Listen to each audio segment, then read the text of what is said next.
What is going on, everybody? Good morning. Good morning. Long time no see. Oh, I feel like I haven't done a show in like 8 hours. Always happy to be here.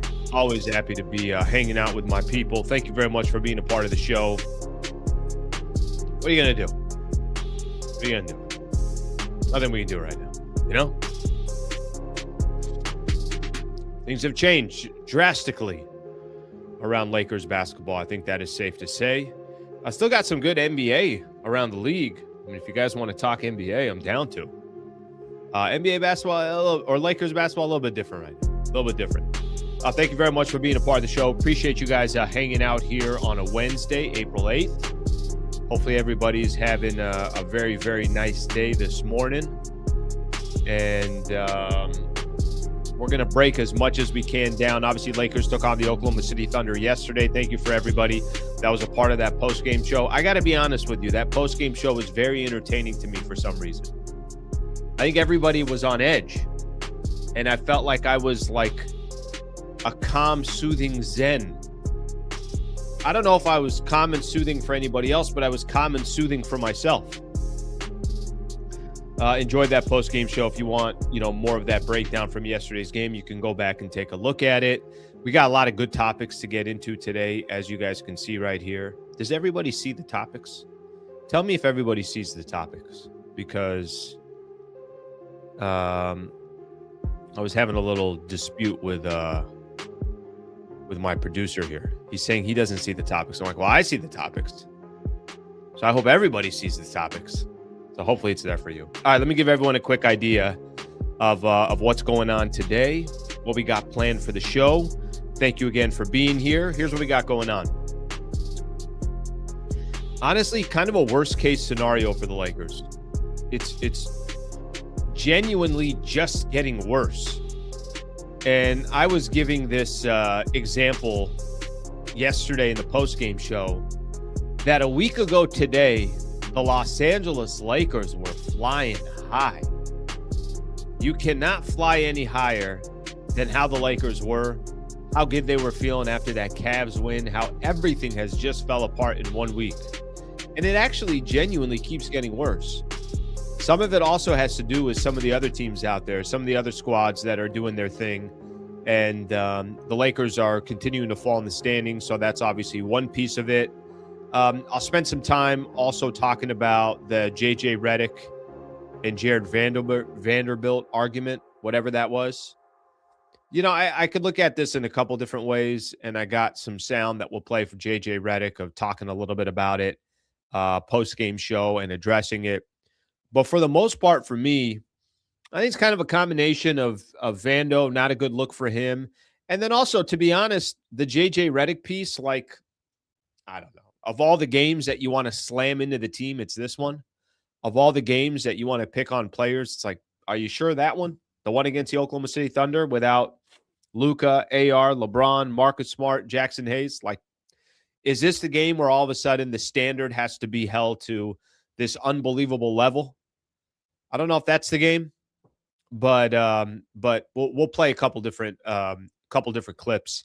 And then I also know Vando did not address the media yesterday. So Vando left the arena without talking to the media, and JJ Redick did address it. He did have a little bit of a conversation.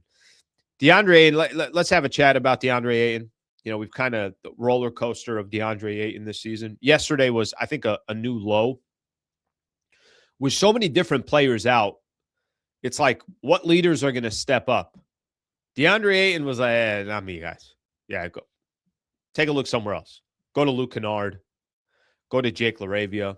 Hell, go to Bronny if you want to go to Bronny. Do not look at me. I ain't here to lead. We'll spend a little time on Deandre Ayton, because I think for me that the Ayton, there was a point where he was very frustrating. Then it felt like he's playing his role. And now I think he's just kind of like, well, if the other guys aren't around and they're not playing, what the hell am I doing here? Which is obviously not what you want to see from your starting center. But that's the vibe that I got. We'll do a little bit on Deandre Ayton. I did this thing, and I want to do it today. I could have probably done it a couple days ago, but I think it's more appropriate to do it today. Who stays, who goes? I'm going to just start listing out players on this Lakers roster And I'm going to get some people to give me their thoughts and their opinion on who they want to see stay and who they want to see go. So we'll do that. And there's a number of different players we can have conversations about. Vando could be one of them. Ayton could be another one of them. Now, some of these guys are going to have player options. Some of these guys are going to be unrestricted free agents. Some of these guys are going to be under contract. So you're going to have to be creative if you're going to, obviously figure out how to get rid of some players that you technically potentially don't want. All right. Got an update on the Luka front, so we'll play that. This was JJ Redick pregame. We'll talk a little bit about Luka. The Mavs, what the hell happened between the Lakers and the Mavs on Austin Reeves' MRI? Does someone want to help me out here? What are both sides basically pointing the finger at each other? The Lakers are, which was a little interesting. JJ Redick, a couple days ago was like, yeah, they took an MRI on the wrong side. That's on the Mavs. The Mavs coming back out and saying, no, we did our job. We did exactly what you guys told us to do. I thought there was a interesting clip yesterday of Draymond Green postgame. Anthony Slater, who covers the Golden State Warriors, who's going to be joining the show tomorrow, by the way. For a long time, he was with The Athletic. I think he was with ESPN now. Almost 100% sure he's with ESPN now.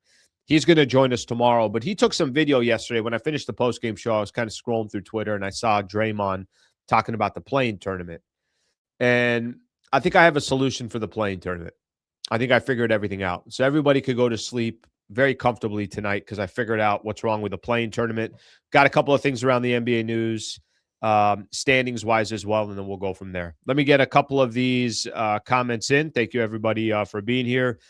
In the infamous words of Magic, I'm not going to be here. See y'all when the Lakers make the announcement that Luka and AR are making their returns. Lake Show, I don't blame you. I get it if there's not much to watch, but let me tell you where I'm going to be. Tomorrow morning, I'm going to be here. Tomorrow night, I'm going to be here. Friday morning, I'm going to be here. Friday night, I'm going to be here. Sunday night, I'm going to be here. And if you'd like to join us on Monday, I will be here on Monday as well. So whenever you're ready. And, I'm not trying to force anybody. It's like somebody's been going to the same restaurant here for a while. You want to try a different restaurant or you want to just take a little break and start cooking at home? I get it. Thank you for the super. Appreciate that very much. Just looked in the mirror. John, that's good. That's creative. That's very, very good. John had there were people yesterday complaining that LeBron didn't play. And I said that there are certain people that wake up in the morning and the first thing they do when they look in the mirror is they say LeBron did something wrong. So, John, good morning to you. And I like that you stand on your, you stand on your principles on that. All right, thank you for those supers there. Let's get the show started. Appreciate you guys being a part of the show. Like I mentioned, let's get to 35,000 subscribers. A nice, clean number right there. I think we're 34.7, 34.8, something like that. Let's get to 35. Keeps getting worse for the Lakers. So let me tell you what I mean by that. This is how it keeps getting worse. I go a number of different angles here. Lakers lose to the Oklahoma City Thunder last night. All right, is what it is, 123-87. I know that the Thunder were 18, 19-point favorites. They covered. If you're trying to do the math here, yeah, they definitely covered. That wasn't a problem. Not really much that you can expect coming into this game. I don't think anybody thought that the Lakers would make this a game. That wasn't going to happen. You're missing a lot of your, obviously key players. And the reason why this keeps getting worse, and in my opinion is the worst case scenario, is what you were trying to do. And not that it was expected. I don't think it's fair to ask the Lakers. I mean, if you want to look at that Dallas Mavericks game and say, hey, Lakers, can you pull out this Mavs game? The Warriors aren't that great. Can you pull out that game against the Warriors, or can you split against the Warriors and the Suns? Can you beat the Utah Jazz in the final game of the regular season where the Jazz aren't trying to win? It's gone the opposite way so far. They still got obviously 3 games left, but not only are the Lakers losing, not only are they getting embarrassed, not only did Dallas get their first home win since I think January something when they beat the Lakers on Sunday, but these are all blowouts. Lakers obviously look like they got no shot against any of these teams, and I don't know if it's going to get any easier come Thursday and Friday when the Lakers go back-to-back against the Golden State Warriors and the Suns. Again, not great teams, but teams that are definitely better than the Lakers when you're missing this many players. But the other problem is, go look at the standings, and now all of a sudden, Denver's won 9 in a row and they passed you. Houston, I would say a little bit of a surprise, won yesterday against took care of business against the Phoenix Suns. Phoenix was at home. Houston was on the road. So now the Rockets got the same record as you. So they're still technically, Lakers have the tiebreaker, but the Rockets are looking to see if you can lose one or two more games. And obviously they can handle their business. Now all of a sudden you're in 5th place. And even if you're trying to bring Luka back, it just becomes the challenge. Everything just becomes that much more difficult. You got to start asking yourself that question too. If we're 2 games into the playoffs in the first round and Lakers are in an 0-2 hole, do you want to bring Luka back in that situation against the Houston Rockets? We'll have to wait and see. But this is, clearly a really tough stretch of Lakers basketball. And I think is probably signaling at some point here in the near future, the end of the Lakers season. Nothing they can do about it. I don't think it's anybody's fault. Yesterday, I had, people saying that LeBron's dodging the Oklahoma City Thunder. Why isn't he playing? JJ Redick should switch out their coach. JJ Redick's not the right guy. Guys, this team has maximized their roster. They have. I think if, you would have said going into the season, Lakers would win 50-plus games again, Luka would be in the MVP conversation. A lot of these guys now understand their role. And let's walk into the postseason and Lakers got home court again. It'd be very interesting. I think you'd want to see, okay, how does this thing play out? I do think they would have held on to the number 3 seed if Luka and Austin Reeves. If just Luka stayed healthy, I think they hold on to the number 3 seed. But the scenario that's put in front of them, they got both hands tied behind their back and they're jumping into the ocean. Like, how are you supposed to possibly still compete in the Western Conference, let alone have to play the Thunder with these injuries, 2 of 3 games, and we know what the Thunder are. But I don't think it matters who the competition is. I think anybody they play, this is what it's going to look like right now. I'll go back again. Conversation I had with a friend of mine on Sunday. Hey, do you think they're going to beat the Mavs? I'm like, every single team they play moving forward has got a chance to beat them, including the Dallas Mavericks.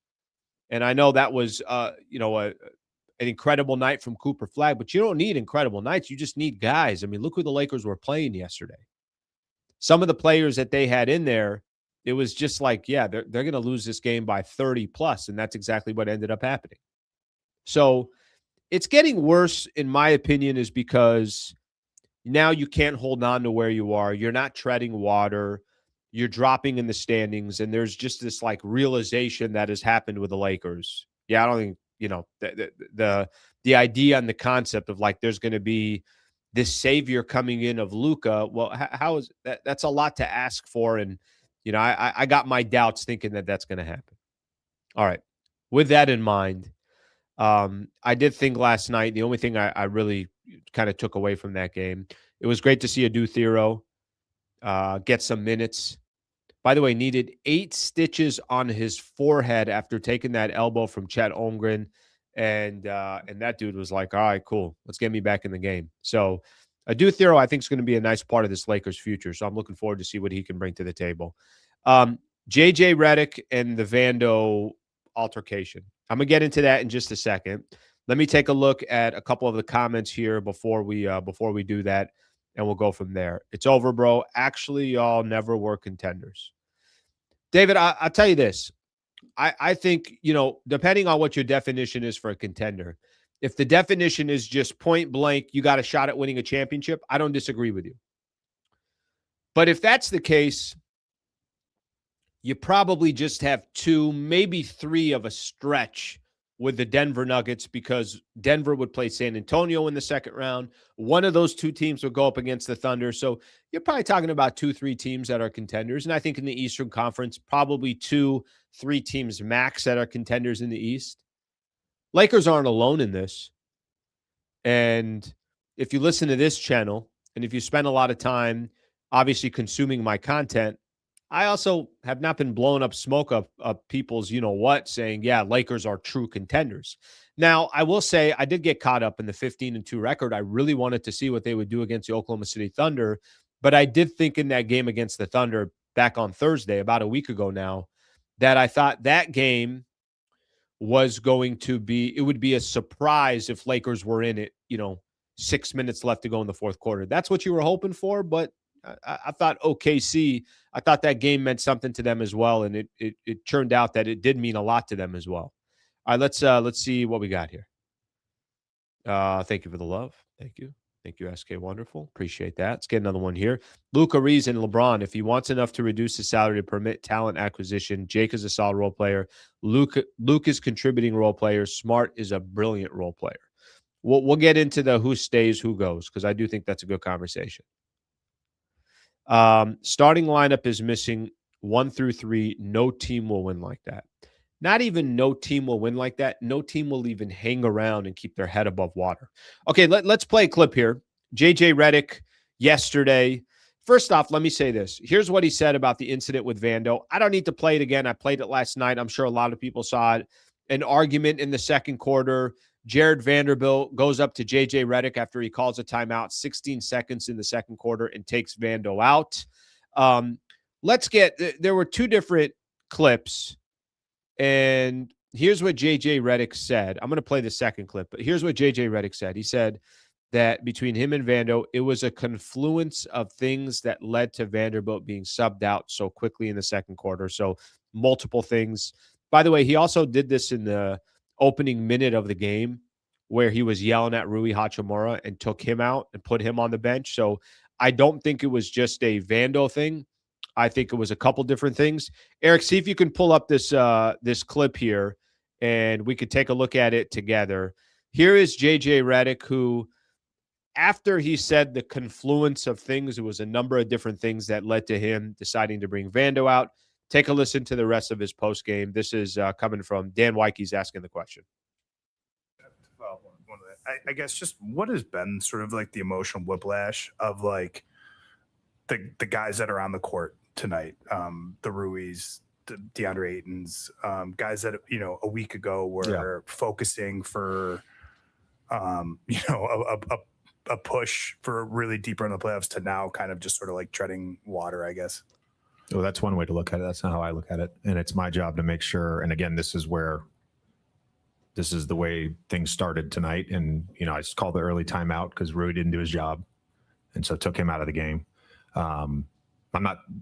We've got to find 9 guys that are like all in on us fighting and willing to go out on the, whatever metaphor you want to use. I don't want to use a war metaphor in this time, but whatever you got to do to go out and fight and be all in on the team. We'll find the 9 guys.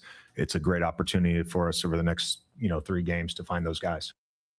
All right, that's JJ kind of explaining indirectly what was going on. And I think the reason why he's bringing up the Rui stuff is because he did something similar in the first quarter. Rui didn't do something that he liked, called an early timeout, pulled Rui out of the game. Apparently Vando, maybe it's effort, maybe whatever the case is, pulls Vando out of the game. Vando and JJ's relationship seems odd to me, right? There have been a lot of times where Vando has been in the absolute doghouse. There were moments during the beginning of the season where there were stretches during the season where the Lakers weren't playing good defense, and you thought, hey, maybe throw Vando in the mix there, right? It's like, no, I'm good. I don't know what their relationship is. I don't know if last night was just a number of things that frustrate Jared Vanderbilt about JJ Redick, but I do know this. JJ Redick's going to have a lot more pull within that organization than Jared Vanderbilt. That's just the reality. The reality is what the Lakers are asking Vando to do isn't much. Is Vando one of those pieces that you say to yourself, my God, they got to keep Vando next year? I don't think a lot of people are saying that. So I don't think what happened last night helps Jared Vanderbilt. Let's put it that way. If I'm just simplifying this, I don't think it helps Jared Vanderbilt. Now, also listening to that, that message from JJ Redick, about we got to find 9 guys. We need all of us all in, everybody fighting. Like, I get the concept of that, but can we just all be realistic with each other? Is that really the game that you're asking for? This unbelievable performance from all of your players against the Oklahoma City Thunder, who are clearly the class of the NBA. And they're going to eventually, I think at one point the game was tied 41 all, 42 all, whatever the case was. And then after that, it was like the Thunder just said, all right, that's enough of this. And they took a 40-plus point lead. I mean, I get that you want to have this warrior mentality and we never give up. And every guy that we have, we play unbelievably hard, all that stuff. I think there's also certain games where you're like, look, I get the scenario. I get the situation. I wish this wasn't the situation, but I'm also going to be realistic here. And we clearly didn't get that with JJ Redick yesterday. So I think it's a combination of things. I think, everybody's at fault. I think you should not be Jared Vanderbilt and approach your coach the way he did during the game. I just think that's not smart. And I also think Vando has no clout on this team that it's going to make him look bad. And I'm sure there's going to be moments this summer where JJ Redick is talking with the Lakers front office and they're saying, hey, what do you think about Vando? And he's probably going to communicate something to the effect of like, well, stays or goes. I got other things to worry about. We'll see what happens. Maybe Vando becomes a bigger piece for the Lakers because of this. Maybe they become closer. I just don't think Vando has all this value to where the Lakers are going to do everything to say, well, we want to keep Vando. Or if they had to pick between is Vando happy or JJ Redick's happy, they're going to pick JJ Redick. The one thing that I will say, I'll go back to the Redick piece of this. It's like, of all the games that your team has been fighting, your squad has been, playing tough. Your squad has been laying out in each one of these games in March. They did everything they can to kind of stay in the mix and move up in the standings and lock in that number 3 seed and put themselves in a position where they had the tiebreaker over 3 different teams that were behind them. Obviously, that's all changed. I think the Lakers have shown that they play tough, they play hard. They're also in a situation right now where it's like, yeah, I get it. We're going to somebody's got a gun on the other side. They got a pocket knife, and that's what they're fighting with when they walk into some of these games. So probably a little overreaction from JJ yesterday. It's like, do you really need to call a timeout right here? I mean, is the world really going to end that there was one rotation that didn't meet your standard? Like, it is the Oklahoma City Thunder. They also are a very good team, know what they're doing, know how to disguise things. Individual players just take over games. They play 15 guys, it seems like, every time they play the Lakers. But maybe JJ's trying to stick to a standard. I had a difficult time watching that all unfold yesterday, and I thought I thought all parties were at fault in that one. All right, let's take a look here. Let's take a look at what some of the people think here, and then we'll keep things moving. I don't want to spend too much time on this. I think there's other things that we can hit on after this. Okay, let's see. Please stop Slee. We won't win another game, let alone a playoff series. I don't know. I got that, that game against the Utah Jazz, final game of the year on Sunday. Feel good about that one. I feel that the Utah Jazz really, really don't want to win that game. And you'd be surprised what the Utah Jazz can do. Lakers' record should be at least 10 less wins. Favorable officiating is the only reason they have the record.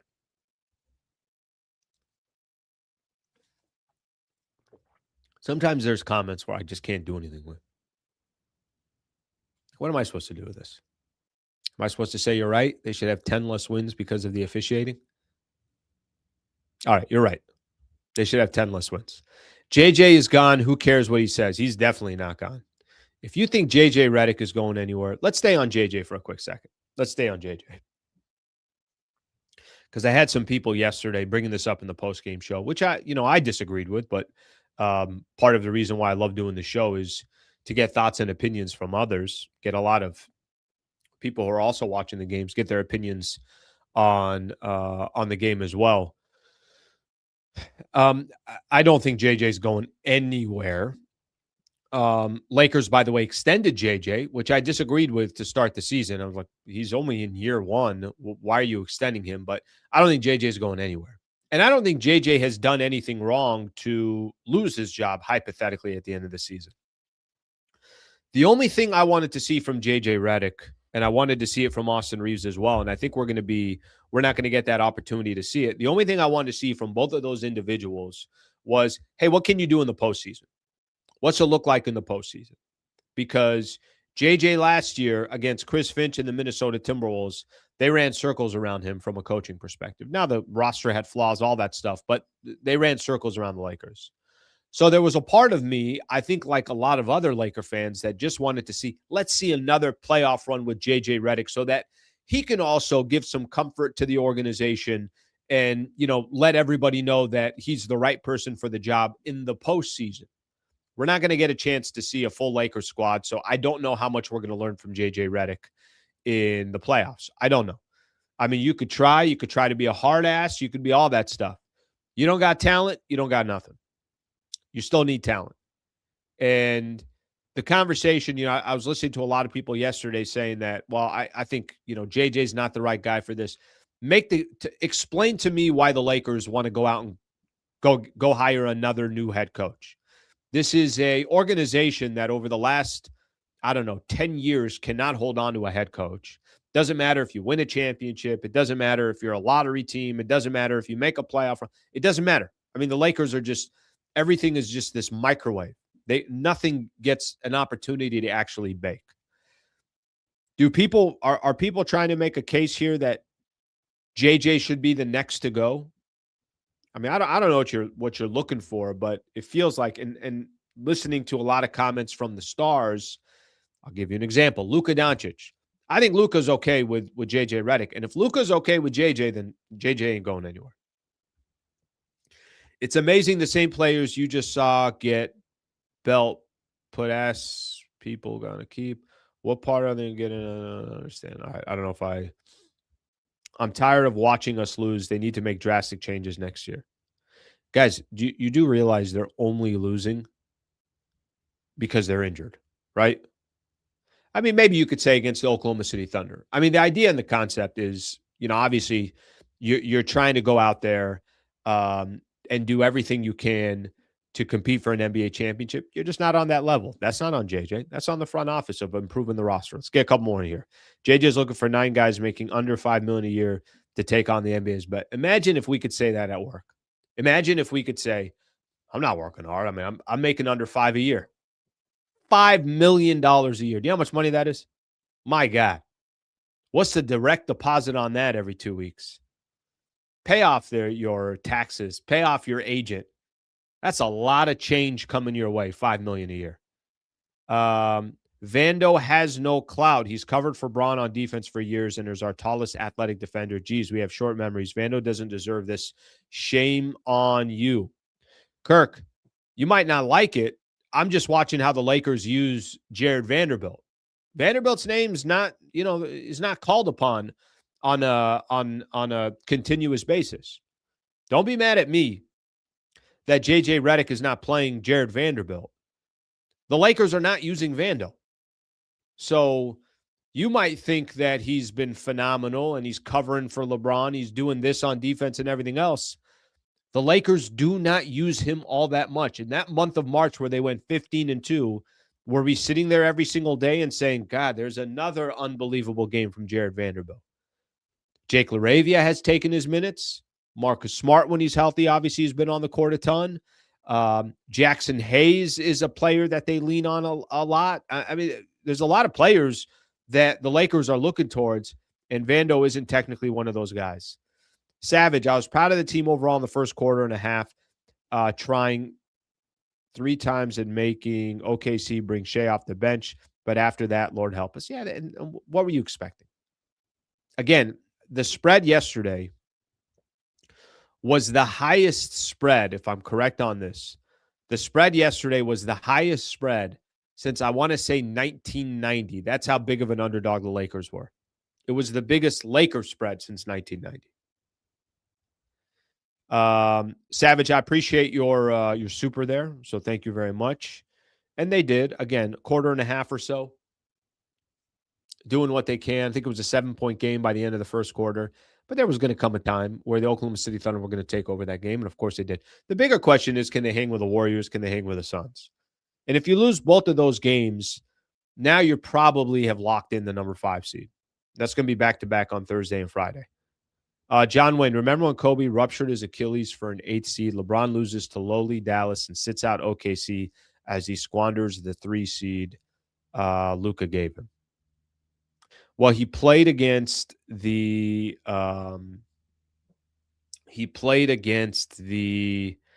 Dallas Mavericks. They still lost that game, and he was phenomenal against the Mavs. And he did not play against Oklahoma City Thunder because even if he did play, Lakers lost 123-87 yesterday. Maybe they lose 123-90. They also have 3 games in 4 nights. He's also 41 years old. I mean, listen, maybe I'm making excuses for him. I don't care. You want to compare the two and say one guy played through an injury, one didn't, or played himself to the maximum for an injury. I think LeBron's got a pretty good resume of playing a ton of games in the NBA as he's in his 23rd season in the NBA. I get it. There's always going to be Kobe comparisons. I don't think this is apples to apples by any stretch of the imagination, but nothing I could do, John. I know everybody's going to have their thoughts and their opinion from there, and nothing I could do about that. But thank you for the super. I appreciate you. All right, let's give a little bit of love to one of our sponsors here, and then we'll start talking a little bit Deandre Ayton, and we'll start trying to figure out what we want to do with the rest of this roster moving forward. Shout out to Harrah Resort SoCal. It's located in North San Diego. Out here in San Diego, it's probably within, I'd say, 45 minutes to an hour. If you're in Orange County, maybe $1.15. If you're in LA, about 2 hours. It's worth the drive. Especially, it makes so much more sense right now if you want to go get on a plane and you got to park your car at the airport. Airports are a headache.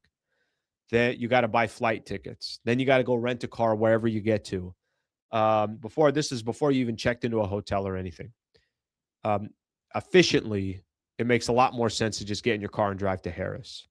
The experience, you're going to have a phenomenal experience at Harrah Resort SoCal.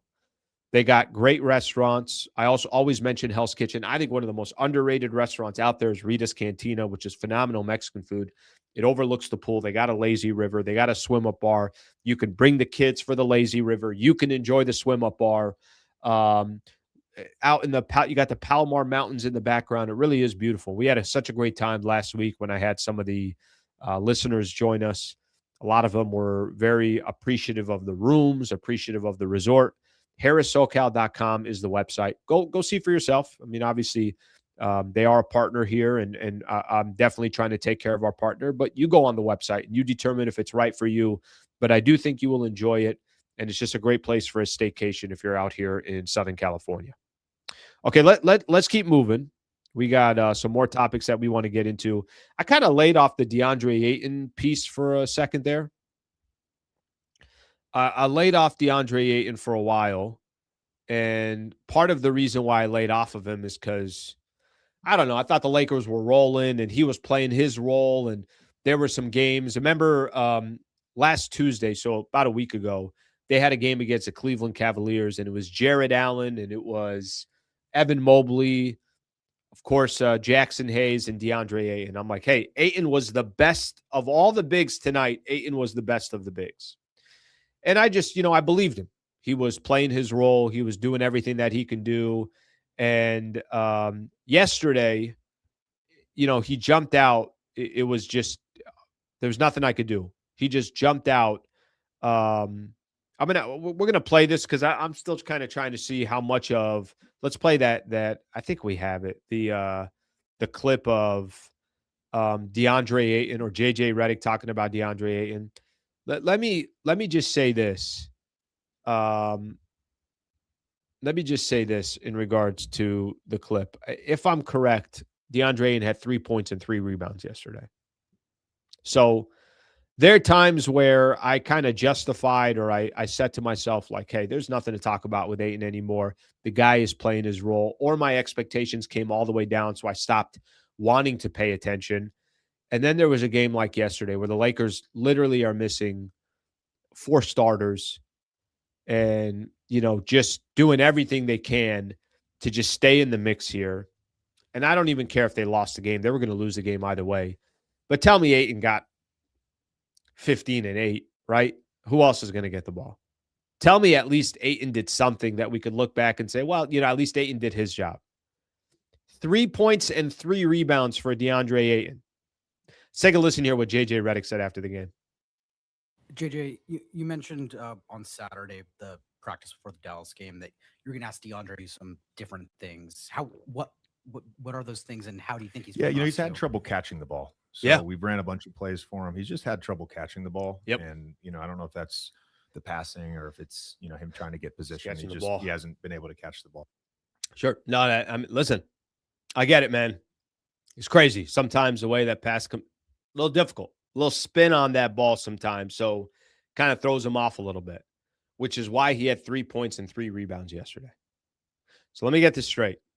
Let me gather all the facts here. Let me bring all the facts in.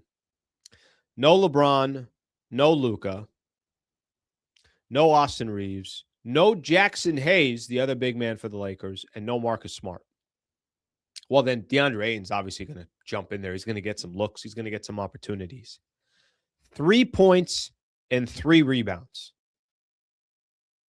And JJ Redick said, well, he's just not having trouble with the ball. Not catching the ball very well. Like a special teams guy that we got to get out there. Catching punts, catching kickoff. He just can't get it. Just going right off of his hands.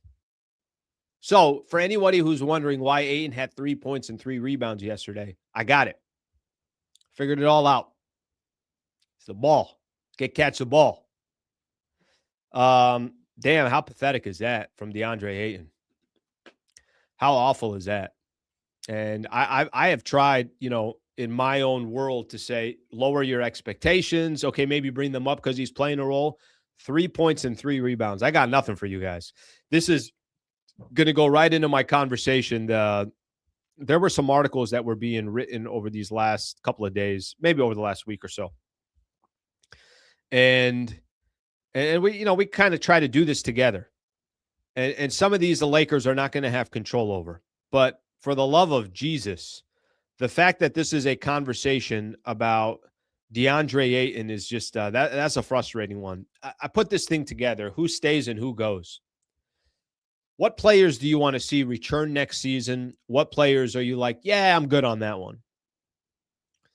I don't think the Lakers are going to have a choice here. We're going to see what happens in the offseason. But if you told me DeAndre Ayton after this playoff series is done with the Los Angeles Lakers, I'd like to shake his hand and say thank you that the Portland Trailblazers paid all that money.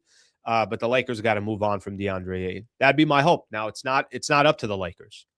It's going to be up to DeAndre Ayton and see what kind of money he gets in the market. If he comes back, then it just shows you there's no market for him. And I think if he got a 2-year, $15 million deal somewhere else, he'd be gone. I just don't know who's going to offer him what. So I don't want to make any assumptions here, but he's got a player option. Who stays and who goes? Or Marcus Smart. Hope Marcus Smart is part of the Lakers next year. And if he is, then that means, again, for him, that there wasn't a market for him because it's a player option. By the way, if you want to be a part, just list who you'd like to see stay, who you'd like to see go.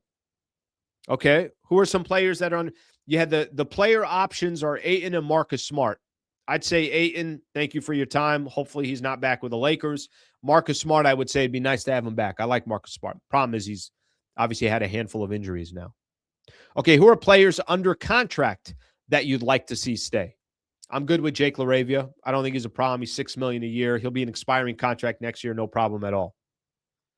Dalton Connect, I pray Dalton Connect gets an opportunity to go somewhere else. I pray that man gets to, somebody put yesterday in the postgame, free DK. Let that man go. And part of it might be on the Lakers. The other part of it might be on Dalton Connect. That man needs to be somewhere else. Vando. Yeah, I'm good with Vando. As in, if they can find a trade partner and however aggressive they are this upcoming summer, I'm good if Vando is no longer on the Lakers as well. So right now, I got Ayton that I'd like to see leave the Lakers. I got Vando that I'd like to see leave the Lakers. and I got Dalton Connect that I'd like to see leave the Lakers. And then the free agents, I'm going to leave the big names out of the mix because that's a conversation we're always having. I'm just talking about some of the other players. You got Rui, you got Luke Kennard, you got Jackson Hayes. Hayes has probably earned himself another contract with the Lakers. I think Luke Kennard makes a lot of sense for the Lakers to bring back. I'm not sure on Rui. I'm not sure. How much is Rui going to cost? Is Rui a player that you want to bring back? And again, how much is he going to cost? Is it? I like Rui, but would I rather have somebody younger, more athletic in that position and that money going towards somebody that is a little bit better of a two-way player? I would. So the Rui piece, I can probably lean towards. I think Rui's had a good couple of years with the Lakers, but I don't mind moving on from Rui Hachimura after this year. Part of the reason is also because they just need different assets, and I think they got to get younger. I think they got to get more athletic, and I don't know if that money going to Rui is going to change a lot for the Lakers. We'll obviously do this in a lot more depth once we get to the postseason, or once we get through the postseason. But yesterday was just kind of like everything slapped me in the face. I'm like, here, I'm watching Vando complain with, or have an altercation with a coach. I'm watching Deandre Ayton have 3 points and 3 rebounds. I saw Dalton Connect for the first time, I feel like, in 2 months. So watching this team right now, and then there's other players obviously are not going to go anywhere. Duthero, yes, I'd like to see him back. Maxi Kleba, that guy's going to be gone. Austin and LeBron, sure. All those are the big players, the big stars. Those deserve a lot bigger and longer of a conversation. And that's also going to have to do with how much money each of these players come back with. Bronny is going to be based on what happens with LeBron. So a lot of that as well. All right, let's take a look at some of the comments here, and then we'll keep things rolling here. Jackson Hayes, definitely a keeper. Yeah, he's done his job. Like if I'm being honest with everybody, I think Hayes has done a phenomenal job. And I got a few of these here with Jackson Hayes. That wasn't always the case. I think Jackson Hayes, there was a moment during the season, just giving you one example, right? When he pushed the Washington Wizards, their mascot, I'm like, Hayes, what are you doing? He's got over that. We've all moved on from that. Fairweather fans forget that the Lakers never feared Luka in Dallas because Vando used to shut him down, and now you're offering to give up kryptonite for free. Good luck. Well, not for free because he's making $11 million. Guys, they're not using him. Kirk, I don't think you're understanding this. They don't use Vando. You can't have a player that you're not using on your team who clearly has flaws on the offensive end of the game, which there's a lot of times they don't bring him in because he's not a weapon on the offensive side. You can't have that type of player that's also not getting along with your head coach and say, yeah, we'd love to keep you. That's not how it works. DK needs to hoop overseas. Rui can kick rocks as well. I don't want a power forward that can't rebound and play defense. Yeah, the Rui thing is an interesting one because I think there's a lot of people that like Rui Hachimura. I just think that you need more from that position. And with Luka on the floor as well, which Rui offers spacing, I need a player that's more athletic. I need a player that can pick up if I need, full quarters, grabbing more rebounds, and then also can hit some threes. That you kind of need a more versatile player, and I don't know if he gives the Lakers that. Keep Marcus Smart, keep LaRavia, keep Jackson Hayes, keep Luke Kennard. That's it. Okay? Kennard is more likely a green flag. Yeah, I think the Luke Kennard, I think they've realized, and I think most Laker fans did as well. I don't know how much he's going to cost in the offseason. I think most Laker fans are like, yeah, you should keep Luke Kennard. Team player as well. It feels like that guy's the right fit for the Lakers as well. Definitely move for Reeves if you sign him and then use the trade piece or first-round picks. I think if they sign Austin Reeves, I don't think he's going to get moved. I think he'll be with the Lakers for at least a year. Clearly, we've had this conversation before, so we'll emphasize it again. You're not winning an NBA championship nor competing for a championship if Luka and AR are your foundation. You're not. So, whatever that means, can they get another really talented player, a big that can do all this other stuff for you to where Luka, AR, and that big can compete? Maybe. But Luka and AR, it's like there's not even a conversation to be had. If the goal is to win a championship, I don't have to sit here and explain to people that that's not going to be enough to accomplish that goal. Rui Hachimura is a question mark. Okay, got that one in here. Let's get some more in here.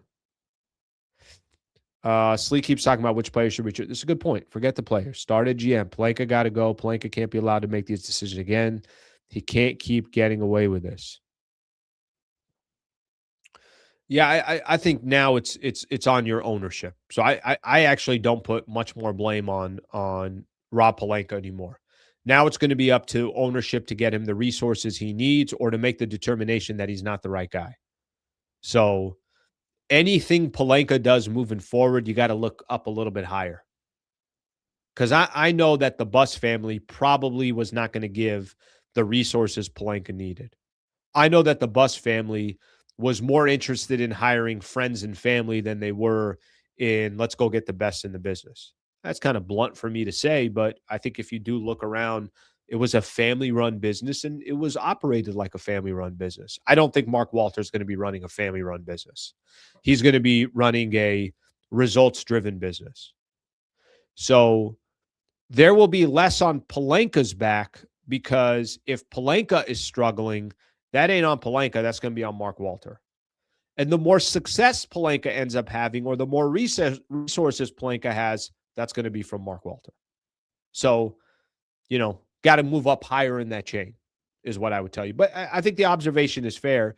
You could look at individual players, but you also have to look at the end of the day, I do agree that there's a little bit of this, conversation of the players are only going to be able to do one thing, but the front office is going to be everything. I like Rui off the bench on a cheaper deal. Reeves is one of the few people on the team playing over his contract, and people want him gone. This fan base is funny. Yeah, I think here's why. I mean, you're right. He is playing over his contract. Starting this summer, he's no longer playing over his contract. You're going to have bought that house at the top of the market. You're going to bought that house where now all of a sudden you're looking at what's my mortgage per month? Interest, tax, insurance, and then HOA. You're looking at this thing and you're like, what the hell just happened? What happened is you didn't buy in 2011. You bought in 2026. The price is way up here now. And that's what's going to happen to Austin Reeves' contract. That's why a lot of people are weary about Reeves is they're saying to themselves, wait a minute, 45 a year from Austin Reeves when right now he's making 15 a year, something like that. It's a drastic difference. And Reeves has holes in his game. And the Lakers already have a player like that in the backcourt. So I think all those conversations are fair to have. All of them are. All right. You have to remember, the new owner has been with the Lakers for a long time. He already knows Rob. If he wanted Rob gone, he would have fired right before he bought. He would have fired right when he bought the team. I don't know that, I think there's a lot of companies and businesses when they come in. Yeah, he was a minority owner, but he wasn't a majority owner. He's a majority owner now. So now it's different. Now it's like, if I want to make a call, I just make a call. When you own 25, 27%, whatever he owed in the past 26, whatever that percentage was, you can't call Jeannie Buss and say, hey, I want Rob Pelinka gone. Well, now he can. But I think a lot of businesses and companies, when they take over an organization or a franchise or something like that, they let things bake for 6 months to a year before they start saying, okay, I've had enough time to see this. I brought in my own executives. I want that guy gone. I want that guy extended, whatever the case is. So I think that part will figure itself out. Okay, let's keep moving here. By the way, great comments, phenomenal comments. This is, again, I say this every time. I mean it when I say it. It's why I enjoy doing the show. The show is fun to do because a lot of times we have a lot of really, really good comments that start great conversations. So I appreciate you guys doing that. I want to play something on Luka. We got an update on him, talk about this Mavs stuff, hit on the play-in tournament, and we got some NBA news. I got a hard out at 9, by the way. I got to get out of here at 9. Real quick here, let's give a shout out to one of our great partners, Brad Wallace and the Wallace Firm. If you, a family member or friend, are ever in a situation where you need an injury attorney, you got the best in the business that's representing this channel, which means they're going to represent you as well.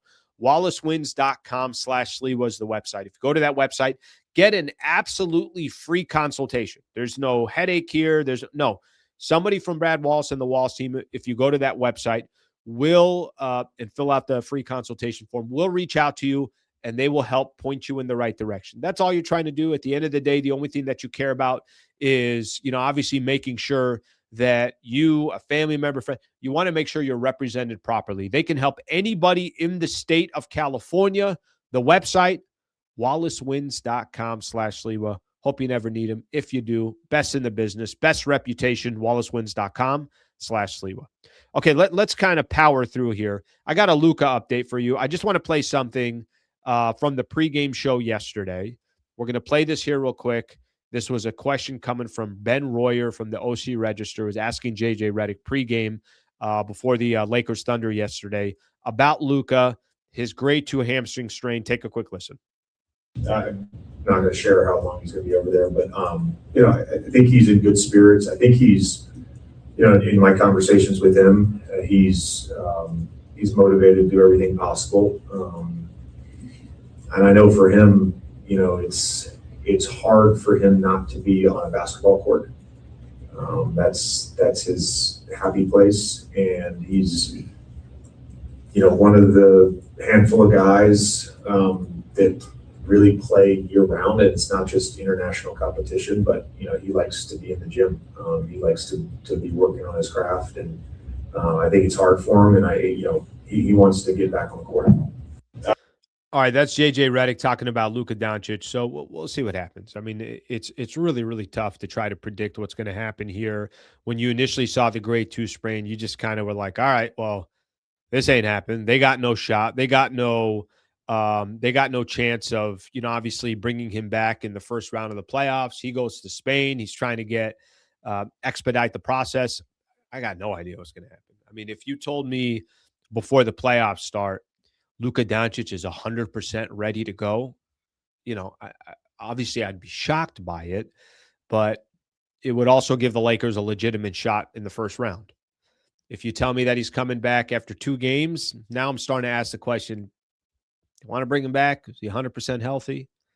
If you tell me that you're bringing him back down 0-3 or 2-1, I don't know. I'm just kind of playing out scenarios. But that's the latest, and that's what JJ Redick mentioned yesterday. Another story that kind of came out yesterday, I'm still trying to figure out.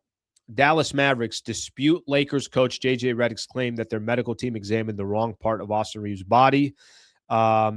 Here's what the Mavericks said in a statement. Our medical team followed standard imaging protocols based on the information provided at that time. There was no error in the scan performed. JJ Redick kind of out of nowhere a couple of days ago says, I don't know where the chain of command lies with Dallas imaging, but they scanned the wrong area. So the mistake was not on our end. We made it explicit what was supposed to be scanned, but they scanned the wrong area. The Lakers spokesperson declined to comment Tuesday when he was asked ESPN about the chain of events surrounding the MRI. I don't know. Last quote here from JJ Redick. In the end, we got the image we needed. Obviously very appreciative because it happened throughout the season whenever the home team is accommodating to us, just like we would for them, and we're going to move on. I did think, and I remember watching that video, I'm like, damn, he just threw the Mavs under the bus. He could have been a little bit more political about that. The answer was no, he couldn't be more political. But I saw that story floating around yesterday, so I just wanted to hit on that real quick. We're going to start doing some NBA news here in just a second. I do have some more comments that I want to get into. Eric, pop up the Draymond thing on the play-in. I want to play a little bit of this. I want to react to it, and then we'll do some NBA news. Yesterday, the Golden State Warriors, and if you look at the standings right now in the NBA, you go look at where all these teams are. I think I have a solution for the play-in tournament. The Golden State Warriors are 37-42 and have an 8-game cushion. No, an 11.5 game cushion on the 10 to the 11 spot. Pretty pathetic that they're going to get in the play-in tournament. Listen to what Draymond Green said yesterday. I think the play-in is still good for the league as a whole, or would you rather it just went back to 1 to 8? I think it worked initially. And now, to have a team stuck in 10th, it ain't working. So we could have lost our last 15 games and been stuck in 10th, it ain't working. But it works for us. A little bit. We can stop it right there. Stuck in 10th and lose all the last 15 games of your season. You could be stuck in 10th. It ain't working. So Eric, we can stop right there. Let's stop right there. Okay. So here are the Golden State Warriors. I'm going to share my screen with everybody real quick. I think I have a solution here real quick for the NBA on the play-in tournament. Does anybody have any issue? Here's the play-in tournament right here, okay? Here's where the Golden State Warriors are sitting. They're 37-42. Does anybody have an issue? Let's see what it looks like in the East. You got every other team's over 500. Should the play-in tournament just be as simple as this? If you're not at 500 or above, you don't make the play-in tournament. Can we do that? Draymond Green is saying we can't stop losing, and we still have an 11.5 game cushion on the Pelicans for the final play-in tournament spot. Does somebody want to explain to me why the Golden State Warriors still deserve a chance to make the postseason? How is that possible? Here's what I would do. If a team like the Golden State Warriors are below 500, then 7 gets in and 8 and 9 are fighting for that last spot. Can we not reward a team who's 5 games, and it's been worse in the East Conference. I think it's 6 games, 7 games, whatever the case is.